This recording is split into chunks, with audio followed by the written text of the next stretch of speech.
Yes, today students we will discuss going places, 8th chapter of the book Flamingo, perhaps the last chapter. Yes, A.R. Barton है इसके writer. A.R. Barton is a modern writer who lives in Zurich, क्योंकि Zurich में रहता है, and writes in English, लेकिन लिखता है English में. In the story Going Places, Barton explores the theme of adolescent. Adolescent की हम बात कर रहे हैं, adolescent fantasizing की बात कर रहे हैं, and hero worshipping. बहुत ही इंपॉर्टेंट टॉपिक हैं 12th क्लास स्टूडेंट्स के लिए. और ये जो एज जो टीनेज होती है, जो एडोलेसेंस होते हैं, एडोलेसेंट की हम बात कर रहे हैं, सबसे इम्पोर्टेंट होता है. यहाँ पे हम फंटेसाइजिंग, एक एक्साइटमेंट, इमेजिनेशन हमारी स्टार्ट हो जाती है. और हीरो वर्शिप भी एक फैक्टर होता है जो हमारी लाइफ को इन्फ्लुएंस करता है. तो चलिए पढ़ते हैं कि किस तरह से राइटर ने कैरेक्टर्स के थ्रू इस चीज़ को शो किया गया है. यहाँ पे दो फ्रेंड हैं, सोफी और जेंसी. दोनों स्कूल गोइंग गर्ल हैं और स्कूल से वापस आते वक्त वो कुछ उनमें कन्वर्सेशन होती है. When I leave, Sophie said, coming home from school, I am going to have a boutique. तो यहाँ पे सोफी कहती है when I leave, यानी when I leave school, जब मैं स्कूल छोड़ूंगी, coming home from school, और स्कूल से घर आ रही है वापस, और यहाँ पे वर्ड्स डाले गए हैं इनवर्ड कोमा में, I am going to have a boutique. तो मैं एक बुटीक खोलने वाली हूँ, एक बुटीक स्टार्ट करने वाली हूँ. बुटीक मैं बताऊँगी, boutique is a small shop selling fashionable clothes and gifts. I repeat, small shop selling fashionable clothes and gifts. तो इस तरह की एक शॉप होती है जो गिफ्ट और फैशनेबल क्लोथ्स को सेल करती है, उसे बुटीक कहते हैं. छोटी सी शॉप होती है. Jancy linking arms with her along the street look doubtful. Jancy जो कि आर्म्स लिंक करके, एक कॉमन फीचर होती है बच्चों की कि आर्म्स लिंक करके चलते हैं, हाथ में हाथ मिला करके चलते हैं. तो स्ट्रीट में आते वक्त जेंसी देखती है डाउटफुली सोफी को, takes money Sophie something like that. और वो उसे वार्न करते कि सॉफ यानी कि सोफी को शॉर्टन किया गया यहाँ पे, कि सोफी कुछ बुटीक जैसा खोलने के लिए, एक बुटीक खोलने के लिए पैसा लगता है. I will find it, Sophie said, steering far down the street. Sophie far down the street, street के दूसरे छोर पे देखते हुए कहती है कि आई विल फाइंड इट, कि पैसा मिल जाएगा. Take you long time to save that much. और जेंसी कहती है कि इतना पैसा सेव करने के लिए तुम्हें बहुत लंबा समय लगेगा. Well I will be a manager then. Yes of course, to begin with. और सोफी कहती है चलो ठीक है, शुरुआत के लिए मैं मैनेजर बन जाऊंगी, बुटीक बाद में खोल लेंगे. स्टार्टिंग करते हैं, एक मैनेजर की जॉब कर लेते हैं. Till I have got enough, और तब तक मेरे पास पैसा काफ़ी हो जाएगा. But anyway I know just how it's all going to look. और यहाँ पे सोफी कहती है मुझे सब पता है कि ये सब कैसे होने वाला है, कैसे मैं इन सबको मैनेज करने वाली हूँ, तो मुझे ये सब आइडिया है. They wouldn't make you manager straight off Soph. और जेंसी यहाँ पे फिर से वार्न करती है कि दे यानी कि जो एम्प्लॉयर है, जो मालिक लोग हैं, वो तुम्हें स्ट्रेट ऑफ, बिल्कुल स्ट्रेट स्टार्टिंग में सीधे ही आपको मैनेजर नहीं बनाएंगे. I will be like Mary Quint, Sophie said. और सोफी एक फेमस ब्यूरोक्रेट का नाम लेती है कि मैं एक, जो मैरी क्वेंट थी उसकी तरह हूँ. Sophie said, I will B natural, और मैं एक नेचुरल टैलेंट रखने वाली लड़की हूँ जैसे मैरी क्वेंट रखती थी. They all see it from the start. और जो एम्प्लॉयर है वो स्टार्टिंग से इस चीज़ को ऑब्जर्व करेंगे. I will have the most amazing shop this city has ever seen. और मैं बहुत ही अमेजिंग, वंडरफुल, मैग्निफिसेंट एक शॉप खोलने वाली हूँ, शानदार एक शॉप खोलने वाली हूँ जो शहर ने कभी नहीं देखी होगी. जेंसी नॉविंग दे वर ईयरमार्क फॉर बिस्किट फैक्ट्री. जेंसी जो कि जानती है कि उनकी जो फैमिलीज हैं सोफी की भी और जैंसी की जो फैमिली है वो ईयर मार्क, सॉरी हाँ ईयर मार्क है फॉर द बिस्किट फैक्ट्री। यहाँ पे ईयर मार्क लिखा है, इसका मतलब कि they are famous, they are known for biscuit factory and these are labour, और वो लेबर से बिलोंग करते हैं और बिस्किट फैक्ट्री में काम करते हैं। बिकेम मलंकली, और वो सोफी की ऐसी बड़ी बड़ी बातें सुन करके विजनरी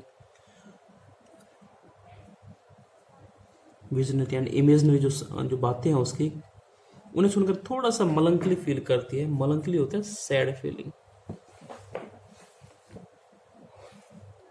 दुखी हो जाती है। She wished Sophie wouldn't say these thing, और वो सोचती है कि सोफी इस तरह की बातें शायद ना कहे तो अच्छा। When they reach Sophie street, Jancy said, और जैसे ही वो सोफी की स्ट्रीट में पहुंचते हैं, जैंसी ने कहा it's only a few months away now Soph, कि अब सिर्फ कुछ एक महीने ही बचे हैं स्कूल के। Sophie you really should be sensible, और तुम्हें सेंसिबल हो जाना चाहिए। तो आप पेज टर्न करें। Now you may turn the book on the page number 78। तो यहाँ पे जैंसी उसे एडवाइस कर रही है, वार्न कर रही है कि अब तुम सेंसिबल हो जाओ, स्कूल के कुछ एक महीने ही बचे हुए हैं, then you have to start working. They don't pay well for shop work, और वो जो एम्प्लॉयर हैं शॉप वर्क के लिए ज़्यादा पे नहीं करेंगे। You know that your dad would never allow it, और तुम जानती हो कि तुम्हारे जो डैड है, फादर है, वुड नेवर अलाउ इट, और तुम्हें बाहर काम करने के अलाउ भी नहीं करेंगे।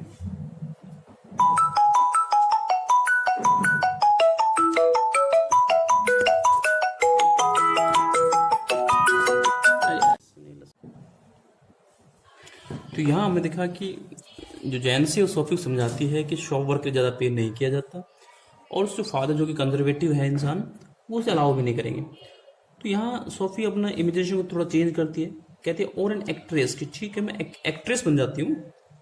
Now there is real money in that, कि एक्ट्रेस बनने में बहुत पैसा है। Yes, and I could maybe have the boutique on the side, और मैं शायद ऑन द साइड बुटीक भी चला सकती हूँ। Actresses don't work full time, जो एक्ट्रेसेस हैं वो फुल टाइम वर्क नहीं करती। सोफी का समान है, जो एक्ट्रेस है वो फुल टाइम वर्क नहीं करती, पार्ट टाइम काम करती है। और वो साइन ऑफ एक क्वेश्चन टैग यहाँ पर डाल दिया गया कि डू दे, कि क्या रियली वो काम करती है। Anyway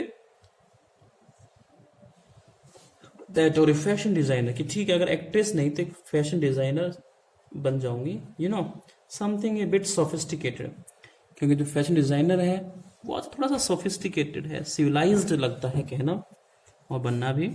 and she turn in through the open street door, leaving Jancy standing in the rain, और वो अपने स्ट्रीट की तरफ, जहाँ उनका दरवाज़ा है, घर का दरवाज़ा है, उस तरफ टर्न कर जाती है, और जैंसी को वहीं पे रेन में, बारिश में छोड़ करके चली जाती है। If ever I come into money I will buy a boutique, और जब घर जा रही है तो चिल्लाती हुई जाती है, शाउटिंग करती, थोड़ा सा क्राइंग कर रही है कि अगर मेरे पास पैसा आया तो एक बुटीक खरीदूंगी। और उसके फादर जो कि घर में बैठे हुए सारी बात सुन रहे हैं, वो कहते हैं कि सिंपल टू शो डिसलाइक और disgust. If you ever come into money, if you ever come into money you will buy us a blessed decent house to live in, thank you very much। तो father comment करते हैं कि बेटा अगर पैसे आए तेरे पास तो हमें एक डिसेंट सा, एक ब्लेस्ड, हमारा यहाँ पे ब्लेस्ड का है, इसका मतलब ये नहीं कि वो आशीर्वाद युक्त है, प्लस में एक अपना पर्सनल घर दिला देना, to live in, thank you very much, ताकि हम उसमें रह सकें, thank you very much. Sophie's father was scooping shepherd's pie into his mouth as hard as he could go। तो जैसे ही वो रूम में एंटर होती है, देखा कि जो सोफी के फादर हैं वो खाना खा रहे हैं। शेफर्ड पाई एक डिश बताई गई यहाँ पे, जो कि मैश टमाटो और मीट से बनती है। तो अपने मुंह में इतना फास्ट वो खाना डाल रहा है जितना वो डाल सकता है। कई बार हम बहुत हंग्री होते हैं तो इस प्रकार की फीलिंग्स आती है कि बहुत जल्दी खाना खाते हैं। His plump face still grimy and sweet, mark from the day। उसका जो प्लम्प चेहरा है, चेहरा जो कि प्लम्प है मासल है, थोड़ा सा हेल्दी चेहरा है, स्टिल ग्रीमी, अभी भी ग्रीमी है, डर्टी था, एंड स्वेट, और चेहरे पे पसीना और थोड़ी सी डर्ट लगी हुई है, मार्क फ्रॉम द डे, जो कि दिन के काम का एक परिसूचक है कि दिन में काम किया हुआ है। She thinks money grows on trees, don't she dad, see little Derrick, एक छोटा भाई है उसका डेरिक, वो कमेंट करता है hanging on the back of his father's chair, अपने फादर की चेयर पे पीछे हैंग करते हुए, लटकते हुए, कि पापा, ये जो सोफी ये ऐसा सोचती है कि मनी ग्रोज ऑन ट्री, कि पैसा तो पेड़ पे लगता है, डोंट शी डैड, कि क्या वो ऐसा नहीं सोचती है। अब यहाँ पे थोड़ी ग्रामेटिकल थोड़ा सा यहाँ प्रॉब्लम है, या तो राइटर जिस भी कंट्री से बिलोंग करता है, ज्यूरिक से हम बात कर रहे थे कि ज्यूरिक में रहता है, जर्मनी में रहता है, तो वहाँ पे शी के साथ में डोंट यूज़ किया हुआ है, डजंट यूज़ नहीं किया गया है, तो ये उनकी प्रॉब्लम है। हम इंग्लिश को फॉलो करते हैं, जो इंग्लैंड की लैंग्वेज है, यहाँ पे ब्रिटिश लैंग्वेज की फॉलो करते हैं, तो वहाँ पे डजंट आता है, तो यहाँ हम लिखेंगे तो इसको इग्नोर करना है और डजंट यूज़ करना है हमने। देर मदर साइड, और जब इस प्रकार के आर्ग्यूमेंट सुनती है तो मदर थोड़ा परेशान होती है और साई कहते हैं, टेक ए लॉन्ग ब्रीथ, एक लंबी सांस लेती है, राहत की सांस लेती है। Sophie watch her back stoop over the sink and wondered at the incongruity of the delicate bow which fasten her apron string.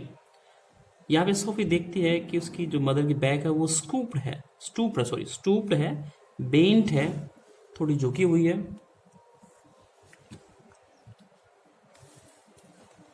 थोड़ी सी बेंट है उसकी बैक, और वंडर करती है, थोड़ी सरप्राइज होती है at the incongruity of the delicate bow which fasten her apron string, और वो उस इनकॉन्ग्रुइटी पे थोड़ा सरप्राइज है जिसमें जो डेलिकेट बो बना हुआ है, विच फासन हर एप्रन स्ट्रिंग, जो उसकी एप्रन की स्ट्रिंग है, एप्रन हम पहनते हैं लेडीज जो किचन में काम करती हैं खाना बनाते वक्त या डिश वॉश करते वक्त, तो एप्रन का यूज़ किया जाता है, और उसकी जो स्ट्रिंग्स होती है, जो रस्सियाँ होती है, उससे बांध करके जो बो बनाया गया है, एक जो लास्ट फास्टिंग पॉइंट है उसमें थोड़ा सा डिजाइनिंग वे में उसको बांध दिया जाता है।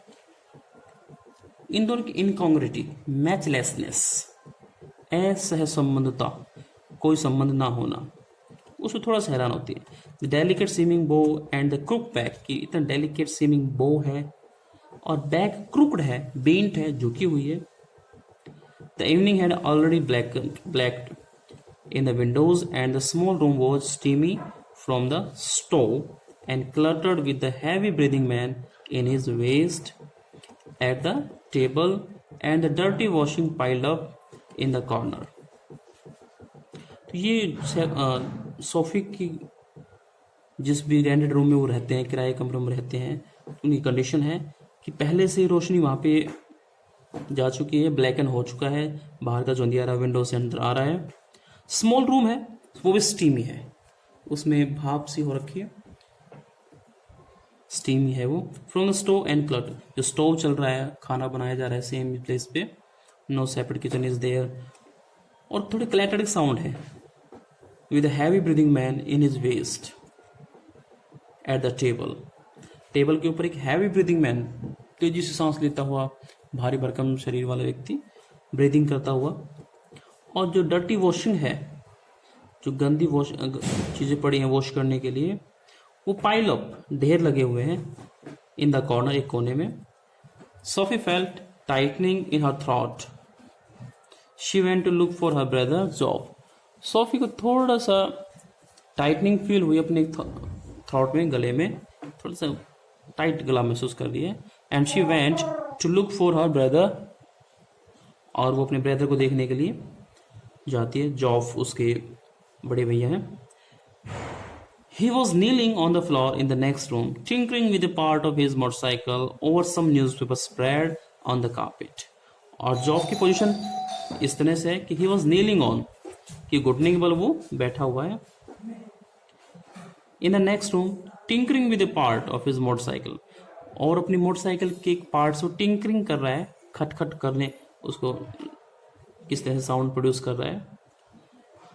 Over some newspaper spread on the carpet, और जो फ्लोर का कारपेट है उसके ऊपर एक न्यूज़पेपर स्प्रेड किया ताकि कारपेट गंदा ना हो। He was 3 years out of school, और 3 साल पहले उसने स्कूल छोड़ दिया है, वो ड्रॉपर है, स्कूल ड्रॉप कर दिया है। An apprentice mechanic travelling to his work each day to the far side of the city, और वो एक अप्रेंटिस मैकेनिक बन गया है, एक लर्नर मैकेनिक बन गया है जो ट्रैवलिंग करके फार साइड ऑफ द सिटी रोजाना जाता है, सिटी के दूसरे कोने पे रोजाना वो जाता है और काम करता है। He was almost grown up now, और अब वो बिल्कुल ग्रोन अप हो चुका है, मैच्योर हो चुका है। And she suspected areas of his life about which she knew nothing, और सोफी उसके उस एरिया जहाँ वो काम करता है जिसके बारे में कभी नहीं बोलता है,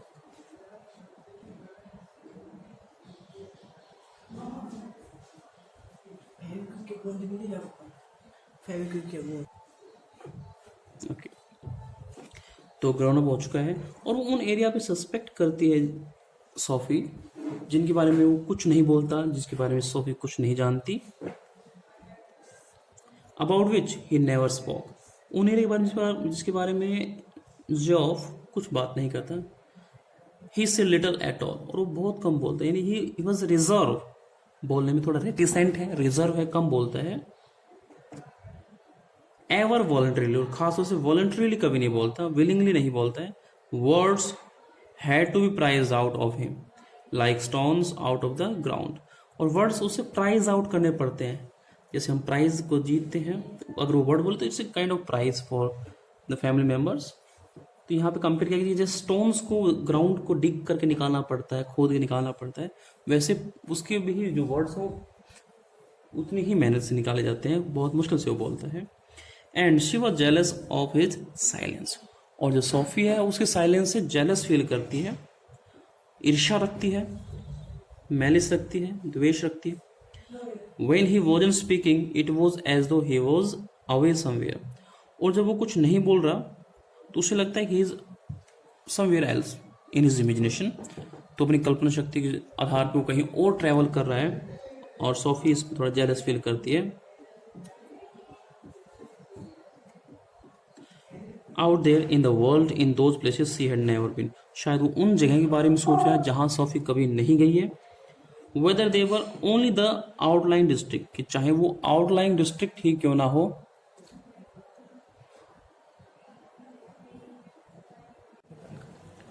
चाहे वो डिस्ट्रिक्ट उसके बिल्कुल आउटलाइन ही हो, अजोइनिंग डिस्ट्रिक्ट ही हो, और places beyond in the surrounding country, या फिर सराउंडिंग कंट्री के ही थोड़े बाहर वाले इलाके हों, कंट्री मतलब देश के बाहर, रूरल एरिया को कंट्री कहते हैं। हु न्यू, कोई नहीं जानता। They attain a special fascination simply because they were unknown to her and remain out of her reach. ये जो एरिया है, एक स्पेशल फैसिनेशन, इमेजिनेशन या अट्रैक्शन आप कह सकते हो, एक स्पेशल अट्रैक्शन अटेन कर जाते हैं, प्राप्त कर जाते हैं सोफी के लिए, चाहे बिकॉज दे वर अननोन, क्योंकि वो अननोन है, या फिर remain out of her reach, या वो एरिया उसके पहुंच से दूर है किसी भी कारण से। Perhaps they were also people, कि शायद वहां भी लोग होंगे, exotic, exciting people, specially because they are unknown, unknown है, एक्साइटिंग है, तो एग्जोटिक कह दिया जाता है। Interesting people of whom he never spoke, वो इंटरेस्टिंग लोग जिनके बारे में जॉफ कभी उससे बात नहीं करता। इट वॉज पॉसिबल दो he was quiet and didn't make new friends easily, और ये भी संभव है कि वो थोड़ा क्वाइट है, रिजर्व है, और ज़्यादा फ्रेंड्स नहीं बनाता easily. She ignored to know them, sorry she long to know them, she long होता है डिजायर टू नो दैम, वो तो उन्हें जानने की एक डिजायर रखती है, एक इच्छा रखती है। She wished she could be admitted more deeply into her brother's affections, और वो विश करती है कि शी कुड बी एडमिटेड, कि उसे एडमिट कर लिया जाता, एक्सेप्ट कर लिया जाता, more deeply into her brother's affections, उसके ब्रदर के अफेक्शंस के अंदर, यानी जो ब्रदर उसे ज़्यादा प्यार करता, ज़्यादा उसे अटैच फील करवाता। And that someday he might take her with him, कि शायद वो एक दिन उसे अपने साथ लेकर के जाता। though their father forbade it and Job had never expressed an opinion. हालांकि जो फादर है उसके हमेशा उसको फॉरबिड करते थे, प्रोहिबिट करते थे, मना करते थे, एंड जॉब ने कभी ऐसी ओपिनियन एक्सप्रेस ही नहीं की कि he would take her away with, and she was impatient, और वो इम्पेशेंट है, अधीर है, उसमें पेशेंस नहीं है. She was conscious of a vast world out there waiting for her, and she knew instinctively that she would feel as at home there as in the city which had always been her home. तो वो conscious है, aware है कि एक vast world है उसके around, उसके आसपास, और वो इंतजार कर रहा है उसके लिए. और वो ये भी जानती है instinctively, naturally, that she would feel as at home, क्यों कम एट होम कंफर्टेबल फील करेगी, there as in the city which had always been her home, जैसे कि वो उस शहर में कंफर्टेबल फील करते हैं जहाँ हमेशा से वो रही है, जो उसका घर रहा है. It expectedly awaited her arrival, और वो होपफुली एक्सपेक्ट कर रहा है, उम्मीद कर रहा है, उम्मीदों से उसके आने का इंतजार कर रहा है. She knew herself riding there behind Job, और वो फील करती कि वो जॉब के पीछे बैठी हुई है, राइडिंग कर रही है. He wore new shining black leathers, और उसने शाइनिंग ब्लैक लेदर की कोई जैकेट पहनी है, and she a yellow dress with a kind of cape, और उसने एक येलो ड्रेस पहनी है और साथ में काइंड ऑफ केप, एक लबादा पहना हुआ है. दैट फ्लू आउट बिहाइंड, जो पीछे से उड़ता है. There was the sound of applause as the world rose to greet them, और जैसे वो लोग वर्ल्ड में एंटर करते हैं तो सारा वर्ल्ड रोज होता है, उठ खड़ा होता है और उन्हें अप्लोज करता है. अप्लोज होता है to praise someone by clapping, clapping करके उनको प्रेज करता है.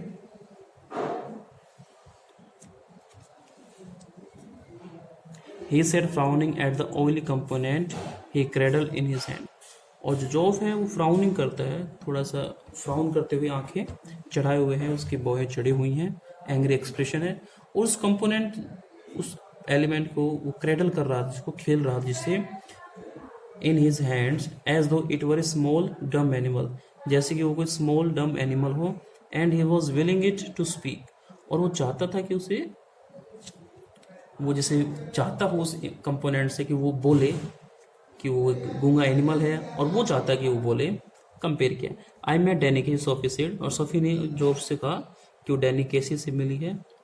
ही लुक्ड अराउंड अब्रप्टली, और वो स्ट्रेंजली, सडनली इधर उधर देखता है. कहता where, in the aircat, funnily enough, कि बड़ी फनी बात है कि मैं एयरकेट में, एयरकेट वो क्लोज मार्केट होती है, यहाँ बीच में से पैसेज होते हैं और ऑन आइदर साइड शॉप्स होती हैं, उसे एयरकेट बोलते हैं. हिंदी में कहते तो मुझे छत्ता बोलते हैं, शॉप्स होती है, मार्केट होती है.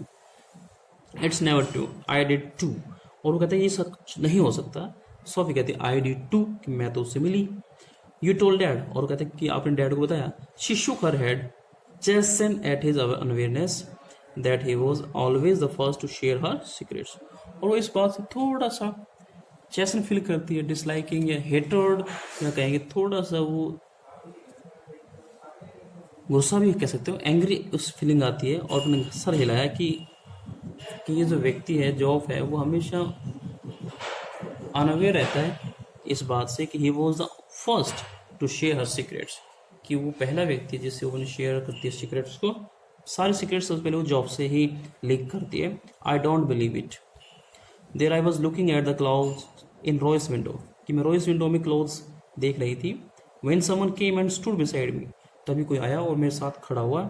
And I looked around and who should it be but Danny Casey, मैंने चारों तरफ देखा तो ये व्यक्ति और कोई और नहीं था but Danny Casey. Danny Casey Ireland का एक फेमस फुटबॉलर था, तो ये व्यक्ति वहाँ पे उसको मिला. That's all for today. We will discuss the remaining part of the chapter in our next video. Till then, keep enjoying, keep learning, keep watching the videos, stay home, stay safe. Thank you.